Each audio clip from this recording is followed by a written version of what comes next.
Hey everybody, welcome to the Tortured Man Mancast, episode 35.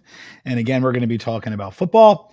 It was fairly predictable. There was a few oddball out there games. Chad shaking his head, and so the very first thing that I want to say to get this thing going on, and I'll pass it over to you, is last week you said to me, I don't see what the problem is if our tight end happens to be our best wide receiver.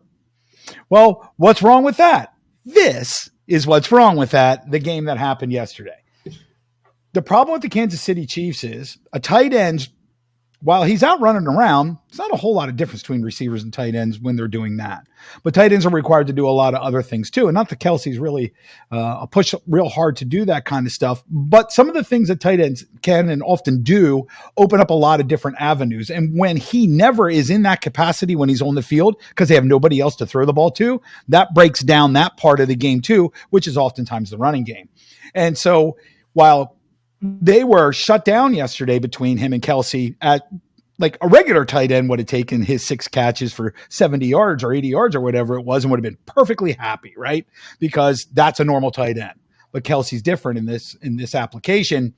And it also hurts Pacheco because it doesn't open up the game for him either. And the receivers yesterday were abysmal. So I did a little research today. I mean, I've been saying the Chiefs DVOA, they're 28th as a receiving team in the league. Kelsey is rated 14th DVOA as a receiver, period, regardless of position of receiver, right? So that's remarkable for a tight end. The only guy in that is near him as a tight end is Evan Ingram from the Jaguars, who is only like 17th. He's not very far behind him at all. His presence is remarkable, but when he's removed from the game, it hurts him. The next person that shows up for the Kansas City Chiefs on the DVOA listings isn't until number 73, and that's Rice, and they don't have anybody else in the top 100. And if you compare that to the Jacksonville Jaguars, they have 3 in the top 31. And that's why tomorrow is the end trade deadline. End. And give me one. Mike Evans is been bandied about that Tampa Bay's they're getting ready to dump on their season too. It's not healthy. Well, if he's in a wheelchair, he's better than any guy you got right now. But the guy I would really like to see them go after is Marquise Brown from the Cardinals. He fits their scheme really, really well. He's a super fast. He's a smaller Tyreek Hill, smaller kind of guy, can stretch the field 1.5 miles, and he is healthy, and he's really good when he's on point, and he's got a boatload of experience, and he can teach these other guys up. But I'm hoping to see Kansas City do something. Now, I know that Patrick Mahomes yesterday wasn't feeling well, but lots of guys get the flu during the season, and he's actually had that before too and performed marvelously.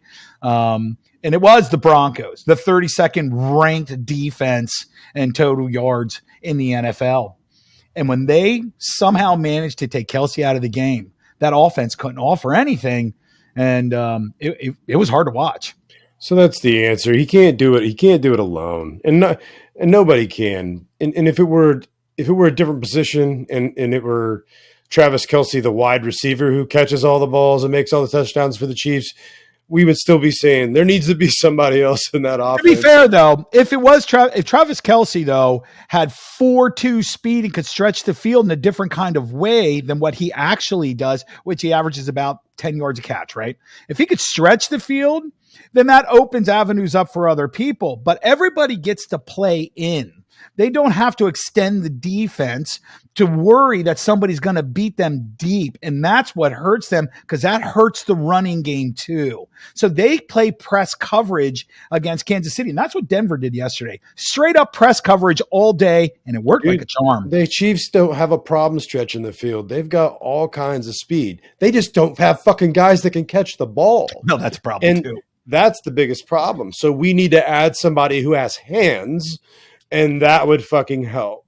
The speed is not our problem. And then we add a guy that's speediest, of all in Hardman. And he does exactly the reason why I was happy to see him go before was he does exactly the same thing, which is drop the fucking ball. Right. And that is a problem because they play the Dolphins next week. And I don't want to, they obviously don't want to lose back-to-back games here. I really hope, and I'm praying for him because here's why. I've never been to Chief fans lifelong, but I am the biggest Pat Mahomes fans this side of you. I love that guy. Man, I want to see him really do what he can do. And everybody's giving him a lot of shit this year because he's not playing. Obviously, if you look at his numbers, they're really good. I mean, it's Patrick Mahomes.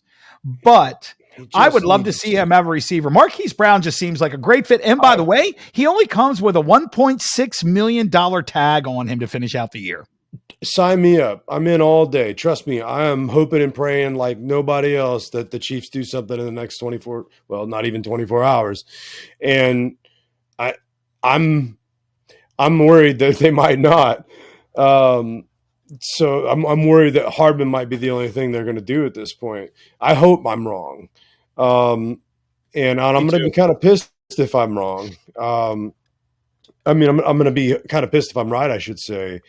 Another problem I think that's a big issue right now is that the Chiefs are struggling at like short yardage shit, 4th and 1, 3rd and 1, 3rd and 2.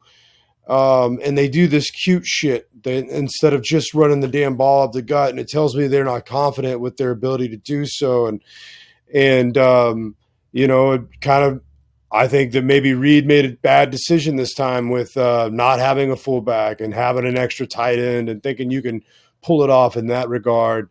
Our power runner is Pacheco, and he isn't exactly the biggest guy. You kind of need another meathead kind of, block, blowing holes open.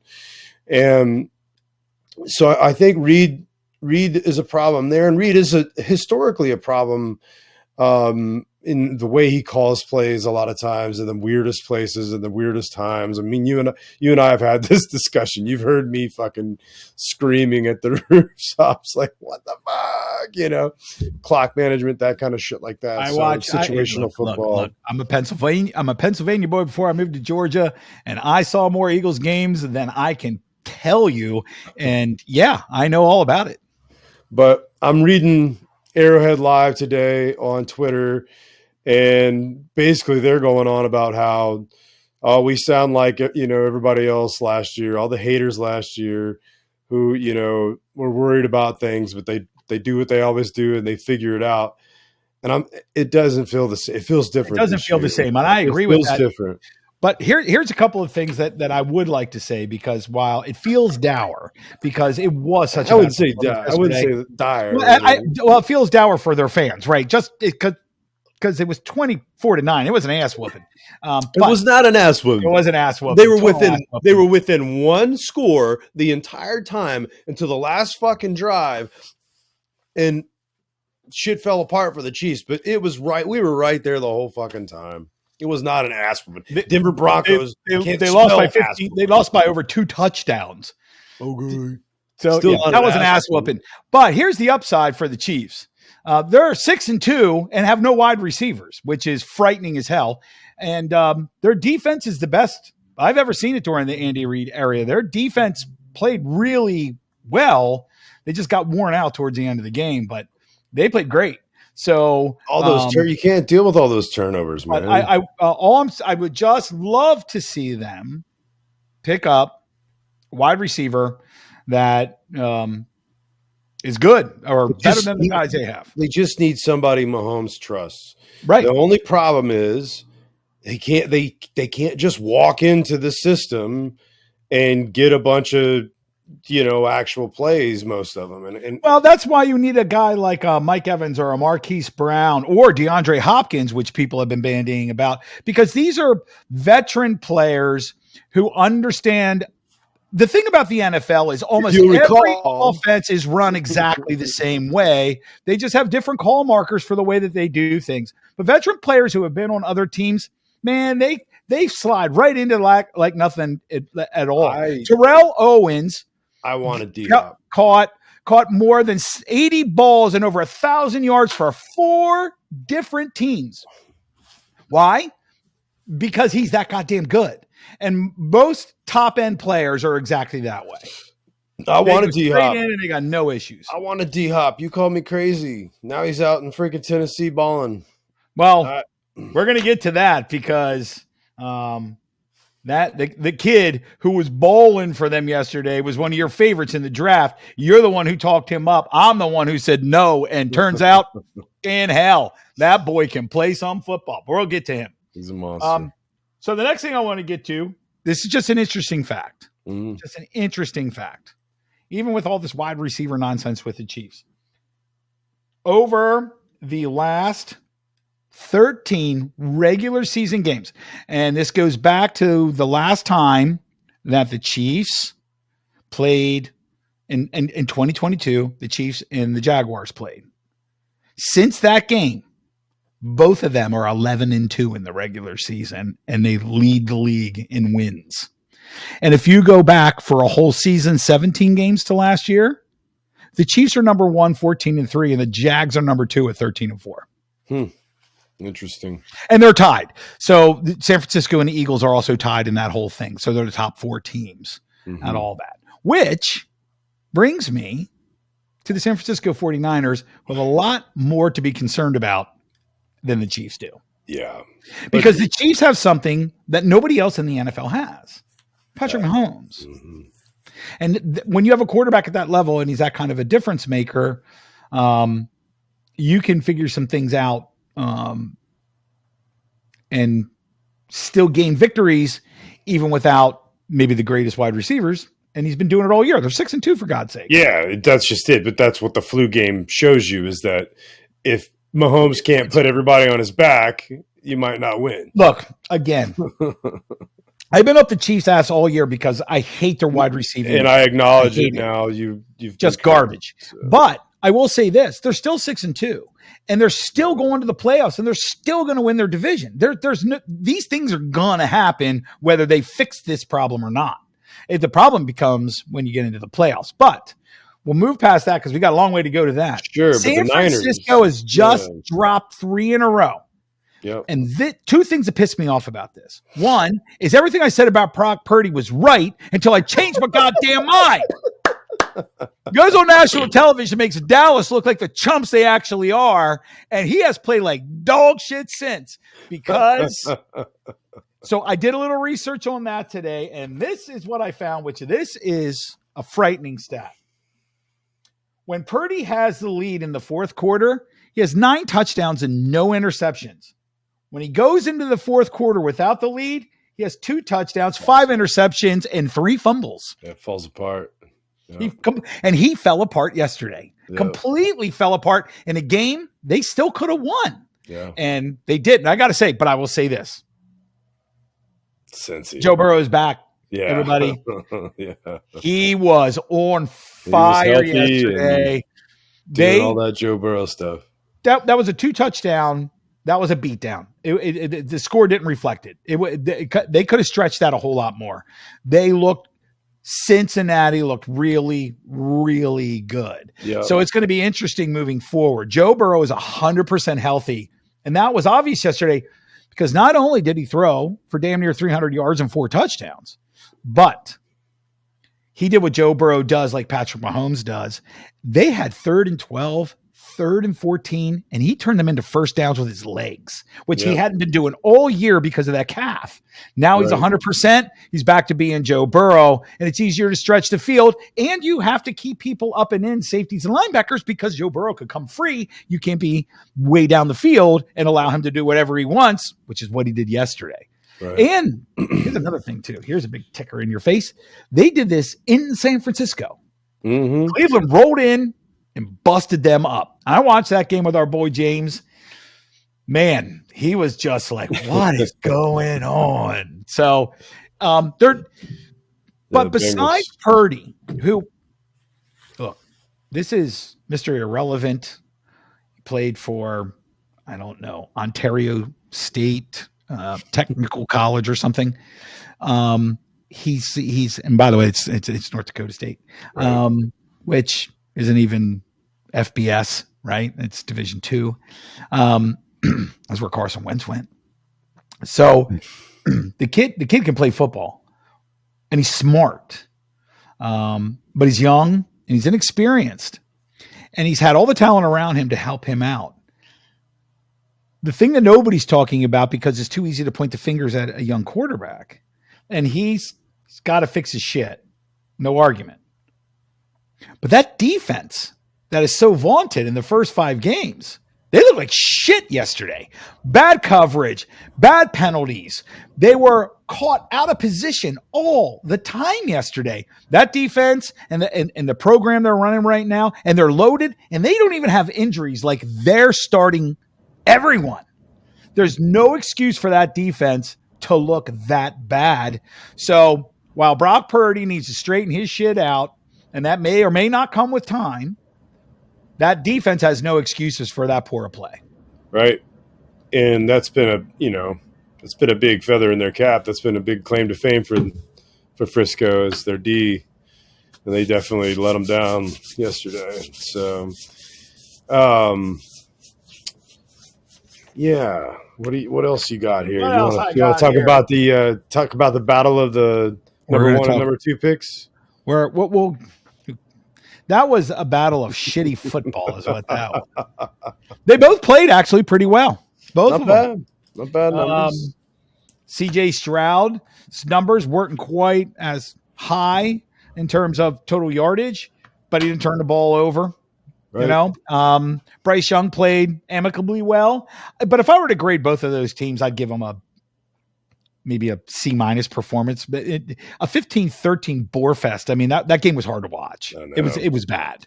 Yeah. But I'm glad, to be honest, that Bryce Young. Now, we both pick the Titans, but I'd be interested to see where Bryce Young goes now that he's got a little confidence because he won a football game, and the team won. So we'll see how that pans out this week coming up.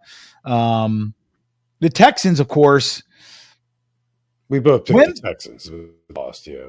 Yeah, we both took the Texans.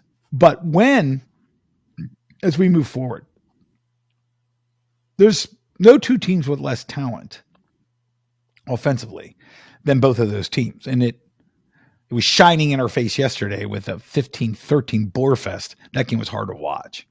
It was garbage, but Stroud's still the better of the 2 quarterbacks. But again, like I always say, I don't believe, from my observation of football and what I know about pro football, I don't think that Bryce Young is ever going to really be that good. But if he is, I'll be the first to cheer him on and cheer for him, because the more, this has been my thing. You know me better than almost anybody.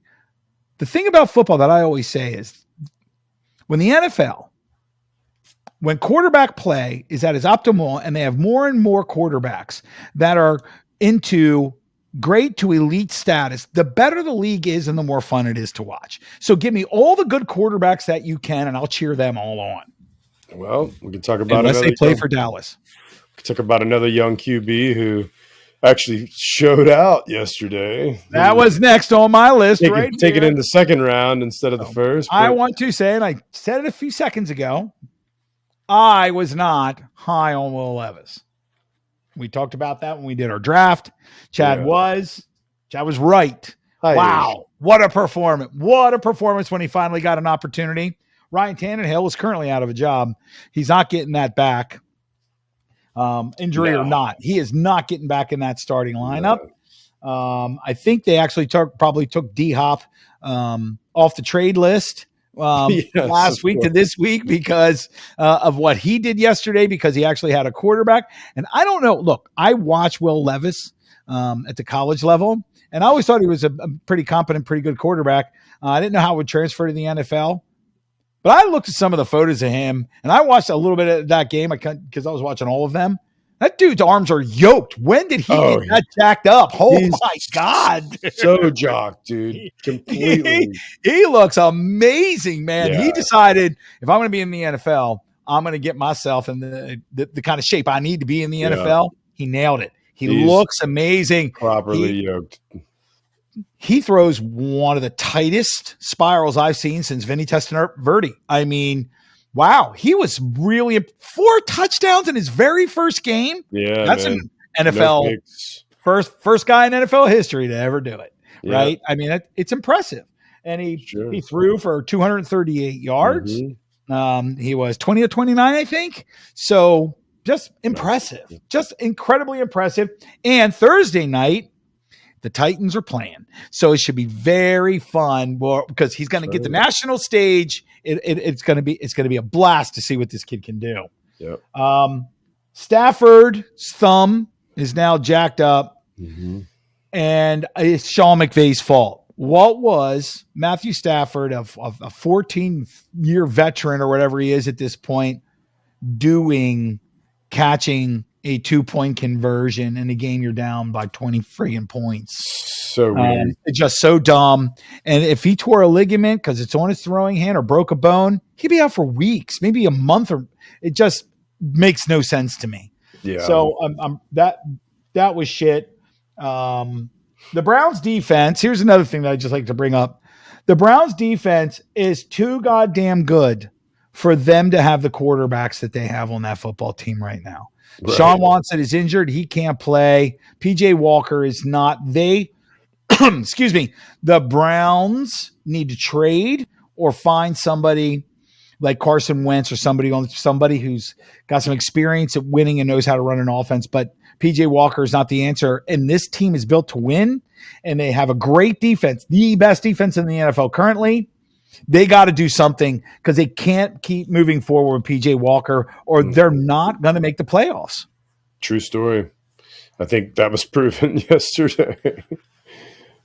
So next up, also it was proven that the Seahawks are the real deal. Yeah, the Seahawks played really well. But you know how much I like Geno Smith. I was so happy for him last year, and he's really continuing that this year. And this is a thing that I always say too. Never bet against Pete Carroll. Just don't bet against Pete Carroll. No, man. And now they're just making more moves too. They keep adding guys. Like they just added Frank Clark, and they added another piece. And I guarantee you, because Pete Carroll is such a great defensive coordinator, he will put Frank Clark in a position to be what Frank Clark used to be. Because that's what Pete Carroll does.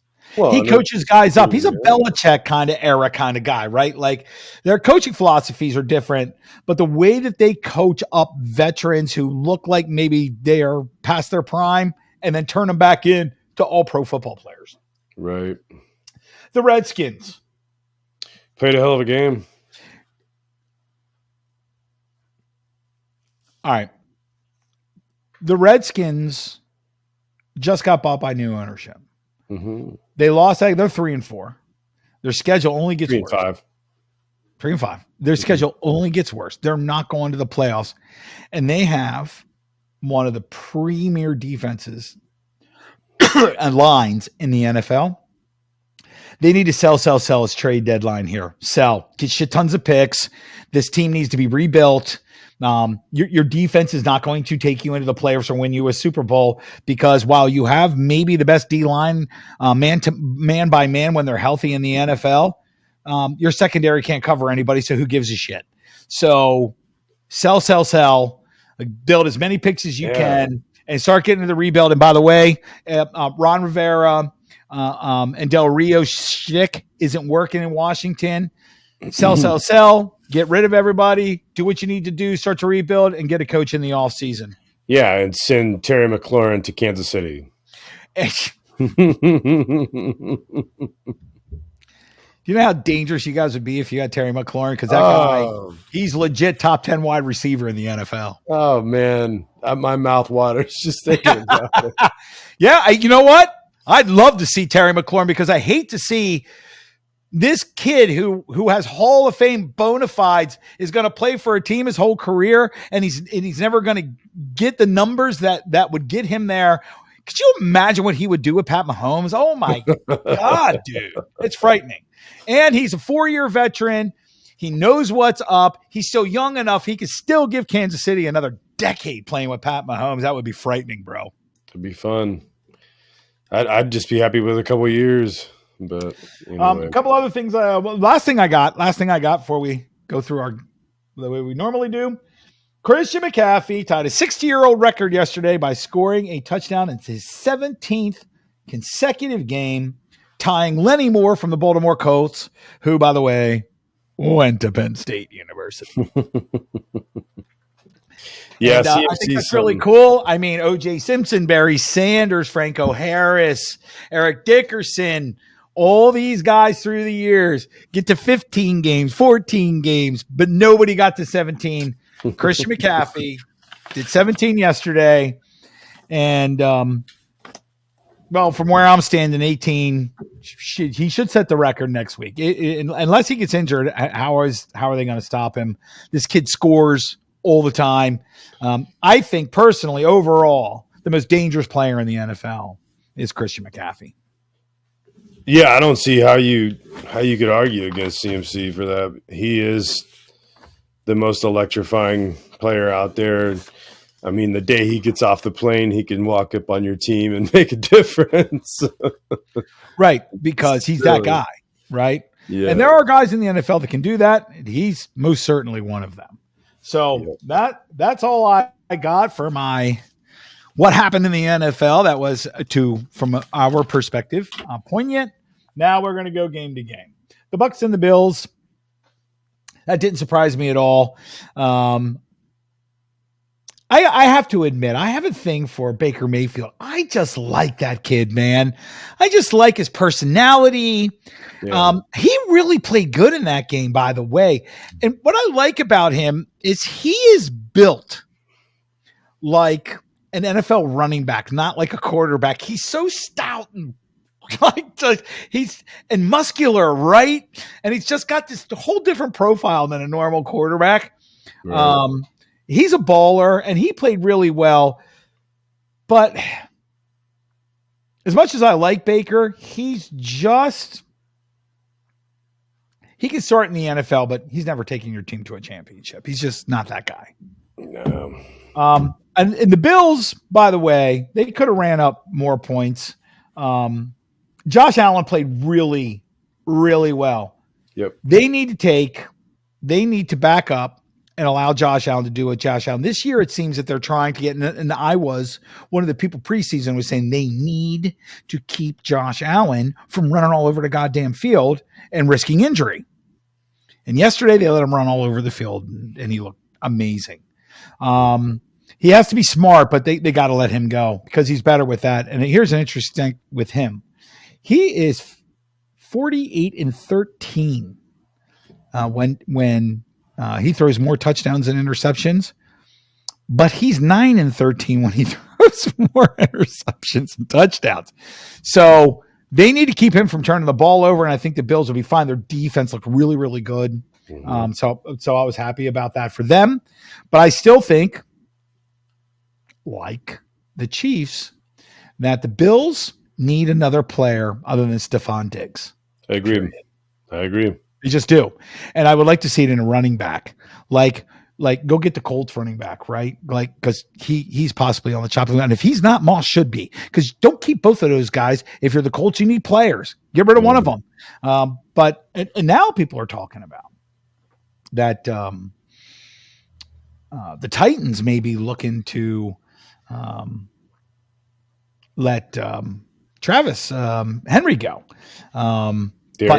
Derrick Henry, excuse me. But here's the thing that I'll say. I think all bets are off now with D-Hop and Henry after they saw what Will Levis is actually capable of. Yeah. And now they're 4-4, and they're not actually in like a great division. So who knows what could happen. So I don't think they're going to let anybody go on the trade block now. No, it's they're only 3-4, but I mean, still, yeah, your point is there. I mean, they could be 4-4 easily. Could be 500 next week, and then that means you're still right. And are you going to take away? You got a rookie quarterback who just showed out in front of the whole goddamn country. You're going to take away D. Hopkins from him, the guy he threw 3 touchdowns to for 128 yards. no way in hell that's going to Or happen. anybody. Yeah, I think you're holding on to everybody. And because they actually had a good passing game working, Henry went over 100 yards rushing yesterday. Yeah, and he will every time if you do that. Right. So I think that the Titans should stick tight and not let anybody go. Yeah, that'll probably be the way they go. So Jets and the Giants, that was not a football game. I don't know what that was. Cribbage or I don't know, something. That was god awful. yeah, bad. The Jets won, which we both assumed would win. But that was bad. But if the playoffs were going to be held now, Jets are in. Yeah. So the Jets just need to keep playing. I'll tell you something. When I was watching that game, I was worried. I thought they were going to jam me up on a bet I made. When it comes back to the Chiefs, I'll tell you what the bet I made, and it didn't work out. But anyway. Well, next up is my boys, the Jags. They went on the road to the Steelers, who is a good football team, had a winning record, and playing in Pittsburgh is no friggin' picnic, and it was pouring down rain. And finally, the Jaguars put the dagger in the heart and put a game away before the fourth quarter goddamn started for maybe the first time ever. They could have scored more points. If it wasn't for the horrible conditions, they most certainly would have. The Jags had a good, solid overall game. I'm not going to call it an A. I'll call it a B+ because of the conditions.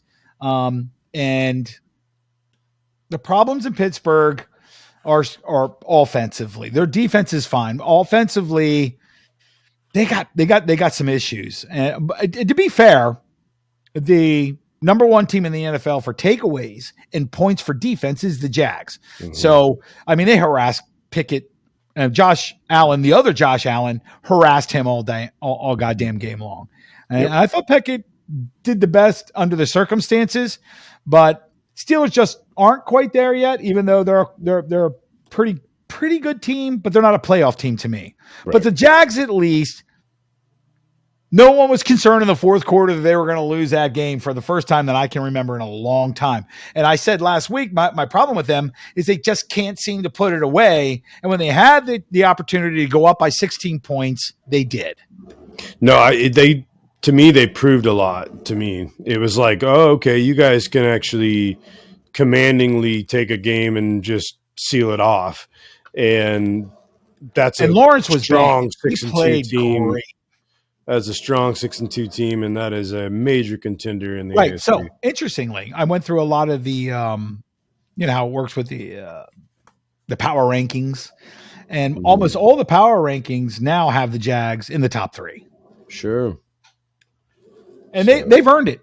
I mean, the Eagles are number 1 on everybody's board. They're 7-1, and the Eagles are next. They played the Skins. The Skins look formidable, like they often can do in the first half of a football game. If the Washington Commanders game was over at halftime, they would be Super Bowl champions. But the game doesn't end at halftime for them, unfortunately. And in the second half, they gave up. They allowed the Eagles to score 21 points in the fourth quarter. And this is when Sam Howell had a really good day, threw for almost 400 yards. Yep. This is just, there's something off in Washington, and there has been for 7,000 years since Joe Gibbs, the great pharaoh, was at the top of the temple and lived in the pyramid when Joe Gibbs. But since then, the Redskins have had a lot of trouble. And when Dan Snyder came in, the curse happened. They're cursed. They're goddamn cursed. I swear to God they are. And now, look, I like Ron Rivera, but the game's passed him by. And by the way, I also want to say this too. I don't know what anybody thought of Eric Bieniemy. I know what you thought of Eric Bieniemy. But what the Redskins did yesterday against probably the second best defense in the NFL was really good, right? Like Eric Bieniemy's offense actually friggin' works when it's on point. But when it's not, it's fucking shit tardy. It's horrible. while at the half season sample size we have on the Redskins, I think Eric Bieniemy is better than people thought, but he's not a head coach. Mm-mm. That's exactly right. That's where I'm at. But because while he game planned really, really well for the Eagles, he lost to the Chicago fucking Bears. And I will take an Eagles loss. I'll take that because the Eagles are a much better football team than Washington is. But the Bears, and they've had bad losses this year, and they brought him in to make the difference because their defense is good, and it's made no difference at all overall. And by the way, Kansas City's 6-2, so it wasn't him. Right. And that's all I got to say about that. The Rams and the Cowboys. All right, I want to say this. Most people will be shocked to hear me say this, but I fucking hate the Cowboys. I know that's never been heard before. The Cowboys are the most overrated football team. Period. End of sentence. Period. And the Rams aren't a playoff team. I said that before the season started. So now that the Cowboys fucking beat another marginal football team, right, the talking heads are all like, "Now let's go win a Super Bowl 427-0." No, they're not. They're going to lose in the divisional round if they even make it that goddamn far because they aren't that team. So get over it. It's over. I guarantee you they are not going to beat the Niners or the Eagles in the playoffs. I promise you. Or Detroit Lions for that matter. Ain't happening. Sorry about your luck. But your quarterback is Dak Prescott. You're fucked. But I don't think that game was as impressive as people are making it out to be. I'm more upset about putting Matthew Stafford into that position that he hurt himself. And now you guys are truly fucked if he misses the next 3 or 4 or 5 weeks. You might win one of those games. Maybe. Hope it was worth it. Vikings and the Packers, I cannot say this enough. Jordan Love sucks. Pretty bad. And Kirk Cousins is done. And so are the Vikings. Kirk Cousins, if you look at his numbers, are remarkable. He was a number 2 rated overall passer in the entire NFL. He only had 2 turnovers going into that game. He threw 3 touchdown passes yesterday until he got hurt. He is your offense with Jefferson, who is injured, not even playing. No. Minnesota, not even making the playoffs with Kirk Cousins not coming back. What's the injury like for him? Tore his Achilles. Oh, shit, really? Yep, he's done. Year's over. Done. That sucks. Yep. All right. Well, there's that. And his replacement, his first name is Paper. His last name is Boy. He's Bryce Hall, I think is his real name. Yeah. No. And you don't have Jefferson. No. Right. That's a shame. So Minnesota, you might want to think tomorrow is a trade deadline. You may because you guys are letting Kirk go. You're rebuilding. It's over. I just wish Jefferson was healthy because love to have him in KC. Everybody would love to have Jefferson when he's healthy. He's best wide receiver in the NFL, man. Dang, so good. Again, we got that game right. Falcons and the Titans. That's where we split. I took the Titans. You took the Falcons. Yep. And it's only because I'm vastly superior in football intellect. You had no idea Will Levis was going to do this. I knew it. I knew Tannehill was injured. Will Levis started the whole game. He didn't come in and replacement up. I know, but you didn't think he was going to go in and fucking ball out like that. I was sitting there thinking that when I was making the pick, I was like, I'll bet this kid that I didn't even like coming out of college will probably throw for 4 touchdowns. Hell no, I didn't think that at all. I just don't like the Falcons. I think they're garbage. Say they would win. That's all. And here, by the way, I hope Will Levis is a world beater, man. I hope he is. Because A, you can beat your chest, and B, it adds another excellent quarterback to the NFL roster of quarterbacks, and I'm always for that. Yeah. And by the way, the Falcons, they're garbage. Yeah. The Finns and the Pats, exactly what we expected to happen. So Tyreek Hill is on pace to go for over 2,000 yards, 8 games in. He's over 1,000 yards receiving. I mean, just ridiculous. And I looked at the offensive stats earlier today. Yards per game, number one are the Finns, 478 yards a game. Mm-hmm. The next closest team is under 400, number 2. And number 2 to number 3 is only a 5-yard difference. That offense is frightening as shit, dude. Yes, it really is. Just frightening. Defense isn't great. So we discussed that we both thought Tagliavelle was a good quarterback. But in preseason, or both of our concerns was that he couldn't stay healthy. So far, so good. Yeah. And we both said if he stays healthy for the whole season, that they're a dangerous, dangerous football team. It's going to be interesting if they can keep that kid healthy for a full season. Man, in the playoffs, you don't want to run into them. No, because they're they're buzzsaw, man. No doubt about it. All right, so Saints Colts. That you took the Saints and I took the Colts. I was disappointed. This is a problem with Minshew, that one game he looks amazing, and the next game he looks like the second string quarterback, and that's exactly the way he looked yesterday, and that's unfortunate. I thought maybe they could ride something, and they couldn't. Good on the Saints, because I actually thought the Saints could potentially win their division in the NFC South, and Derek Carr played a really good game. I was impressed.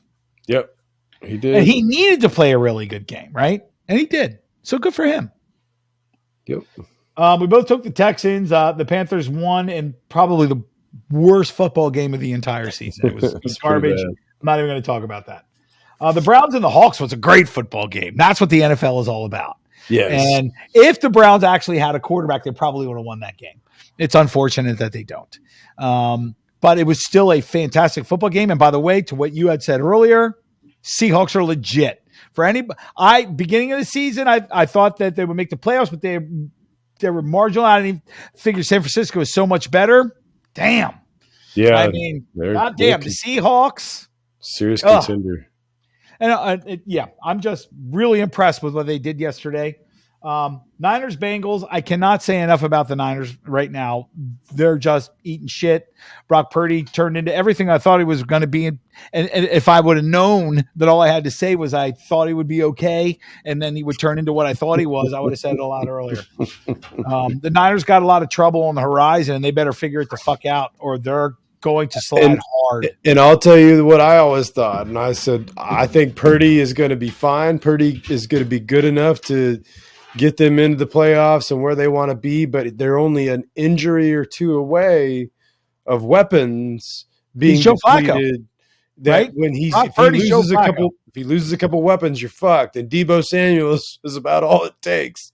Well, what I mean by that he's Joe Flacco is he needs his defense to do what a top 3-4 defense is supposed to do, and they haven't done it in 3 damn weeks. I don't know what's going on their defensive side of the ball, but they better figure that out. Brock Purdy will be a whole lot better off if their defense can keep the lead. He absolutely needs that, and he needs the confidence, and he also needs his cast of weapons to all be available and healthy. That's just part of it. So, Chiefs Broncos, both took the Chiefs. We already talked about this. It's an aberration. Never happened again. Ravens Cards. Ravens won. We knew that was going to happen. Mm-hmm. I got to say, right now, Lamar Jackson is the Ravens are every bit as good as I thought they were going to be. They're a dangerous, dangerous, dangerous football team. The Bears and the Chargers. Who didn't think that the Chargers were going to absolutely smoke the Bears? Come on. Right. And the Chargers needed it in the worst possible way. And right now the Lions are winning 16-7 at the half, and I fully expect the Lions. And so I go 11-4, and Chad goes 10-5 if the Yep. Lions win tonight. Yep. So now we get on to next week's games and make our picks. Yes, sir. Titans and the Steelers. Now this is interesting. I know this is tough for me here. So Will Levis, and I think he'll probably play okay. This is Thursday night. This is going to be so much fun to watch. But I'm going to go with the Steelers because the Steelers, if they're going to be even attempting to get to the playoffs, they got to take this game, and they're at home. I like what Will Levis did, but he's still only going into his second start. And this time he's playing actually a pretty good football team. I think Steelers are just marginally better. So, and they're at home. So I'm going Steelers. Yeah, Steelers at home. I think that defense is going to be all up in his shit. I think he's going to have a little bit of what up in his grill. TJ, right, and he's not sharing his time slot with 8 other games that are going on. Right, he's going to be the only guy there. So I gotta go Steelers too. Fins and Chiefs. Now that one, I don't know, bro. The fact that it's in Arrowhead Stadium leans me towards the Chiefs. But it's not. It's in Frankfurt, Germany. Oh, that's right. Thank you for clearing that up. That's why I'm going with the Fins, because the Fins offense is way better. And unless they get a Marquise Brown or somebody and they do something that they should be doing and pick up a wide receiver, I don't think Dolphins defense is anything particularly great. But I don't know that if you're without wide receivers, that you can go against a team with DVOA, the number 2 wide receiving core in the NFL, especially guys that can stretch a field. Here's the thing. You want to know some truth that most people don't know? The fastest guy on Miami's team isn't even Tyreek Hill. It's Waddle. He's faster. He's timed faster. So I'm going Fins, bro. I know you're not, but I am. No, of course I'm not. But here's the thing. So it isn't just because I'm a homer. It's because Mahomes and company are coming off this win, and they're not happy, dude. And they're gonna want to come out and prove some shit, especially against Tyreek Hill, who runs his fucking mouth all the time. This is gonna mean something to the Chiefs. I know it means something to the Dolphins too, and it's gonna mean something to Tyreek Hill, but this would not be the first time that the Dolphins got brought back down to earth by a legitimate team. I agree. And I think it will be the third time that the Dolphins get brought back to earth. I'll say this too. If the Chargers do the right thing and get Marquise Brown or Mike Evans or somebody such like that, then I switch to the Chiefs. You reserve your right to switch. Fair enough. I do only if they make the trade. Let me say this one thing real quick. I forgot to say this about it when we were talking about the Chiefs, and you were talking about reserving your right to change. I should have reserved my right. I did my first ever betting on FanDuel, and I bet this bet I bet 2 different bets. One was Rashee Rice would get 1 touchdown, and that was a +4 or +200. So you win $20 on 10, and I kind of expected that to be a primary, target for Mahomes. And then I also bet that every team in the 1 o'clock slot, the 4 o'clock slot, and 8 o'clock would all score at least 1 touchdown. And there was only one team that let me down, and it was the your team, Chiefs, my team, the last team I expected to let me down on that bet. And they let me down on 2 things. So I never bet straight up the Chiefs because it's just I have no fun watching the game because I'm like, fuck, So anyway, I in a roundabout way still bet on the Chiefs. I will never do that again. And I wish when I found out that Pat Mahomes had the damn flu, I would have backed out of those bets. Anyway, moving forward. right. Vikings, Falcons. Vikings, Falcons. I'm taking the Vikings because they're just a better football team than the Falcons. Falcons are a mess. Even if they have their starting quarterback, Ritter isn't good to begin with. I just think the Vikings are a better team and they have a better defense. Yeah, I got to go Vikes here too. Bears, Saints. That's Saints all day, especially because they're at home. And the Saints looked really good over this past weekend. But the Bears are a mess. They're an absolute mess. No argument here, brother. Skins and the Pats is an interesting game. I actually think that the Washington is a better football team than the Patriots overall. But there is nothing after so many years following the Redskins, Commanders, whatever you want to call them. No one can snack defeat out of the jaws of victory better than they can. And this is the kind of game that Bill Belichick just gets him back into it and makes it seem like they could do something. Mm-hmm. And this is in the at the Patriots. Gillette, yeah. But there's nothing that scares me about that offense, which is the reason that they'll probably do well. I'm going Patriots. You know what?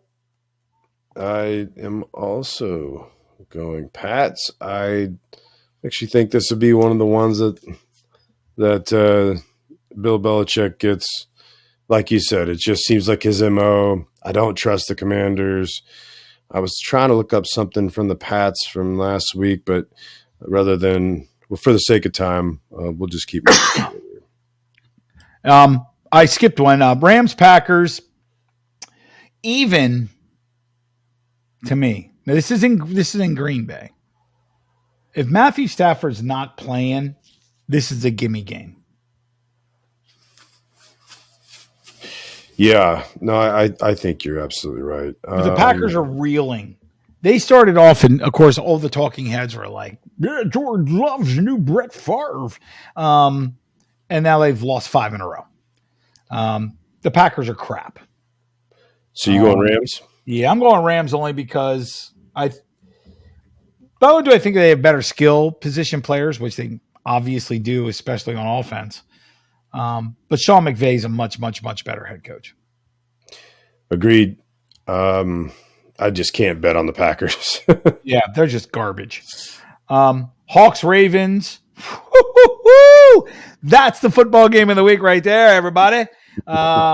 I am going with the Ravens because I think they are the better football team. They are at home, and they are right now balling out. If it wasn't for the Eagles, they'd probably be ranked number 1 in the power rankings. They're just been playing insanely great football. This is so hard. They are playing insanely great football, but so are the Seahawks. It is in the Ravens' home, and that's what makes me definitely swing that direction. I think I got to stick with you too, Ravens. Yeah, and I also, to me, I mean, if it comes down to the quarterbacks who are playing, nothing against Geno Smith, but Jackson's a better quarterback. Well, sure. Yeah. Bucks, Texans, they're playing in Texas. Texans are probably smarting a little bit. The Bucks aren't playing particularly well. They're sliding. I love Stroud. But the Texans don't have shit, and neither do the Bucks. I don't even know what to do here, I'd be honest with you. Coin flip. It really is. I think I'm going to go Bucks. The only reason I'm going to do it is because I think the Texans are, when it comes to offensive firepower, I think they're like 32 or 31 in the league. The Bucks at least have some guys who can actually play football. And their quarterback, while I think CJ Stroud's upside is much better than Baker Mayfield against the team that he should beat, probably will. I think the Bucks are the better team here. I just do. So, Cards and the Browns. It's the Browns. I don't care who's quarterbacking them. The Cards aren't going to do shit against that defense. same. Colts and the Panthers. I'm running with the Colts here. The Panthers, they beat the Texans. They're the two worst teams in the league, along with Chicago. The Colts actually have a lot of upside. This new coaching staff is doing remarkable things with this team that really shouldn't be that good. And they're 3-4, and they're playing pretty well. I just think they're the better football team overall. Yep, same. Giants, Raiders. Talk about two shitty goddamn teams that I could care less about. Right now, the Raiders are losing to Detroit. The Giants are on the road. Shit. And they're down to their third string quarterback now too. So I'm going Raiders. Same here. Cowboys, Eagles. I got Eagles all day long. The Eagles are at home. Huge game. Dallas never plays well against formidable competition.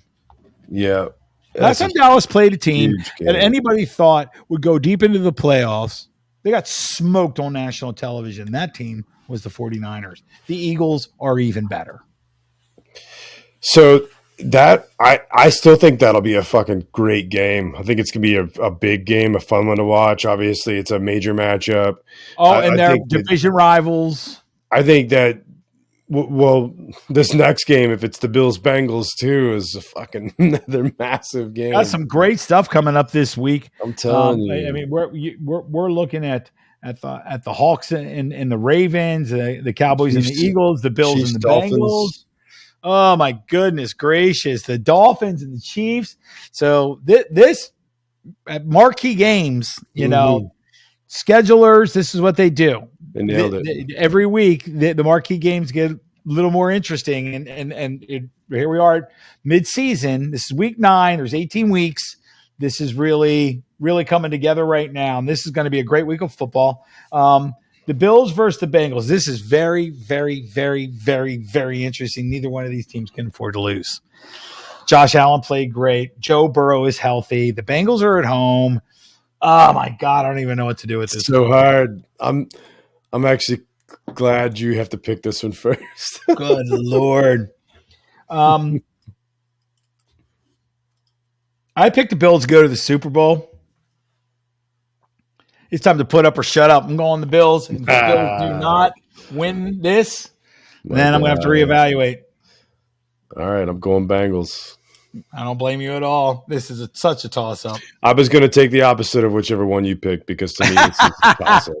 And it makes it more exciting. So, and then we got the Chargers and the Jets, which is also a good game. I think the Chargers are a much better football team than the 3-4 record or 3-5 record where they have right now actually reflects. The Jets needed overtime to beat the Giants. Mm-hmm. But the Jets defense is bank. So they're playing at home, but it's still not cold enough to throw the Chargers off. I'm going Chargers because Chargers season is if the Chargers lose this game, there's no chance for the playoffs for them. I think you got to go Chargers too, man. I really do. So that means we only differ on Bills, Bengals, and Chiefs, Dolphins. That's it. So, thanks everybody for listening. Like, subscribe, do your thing.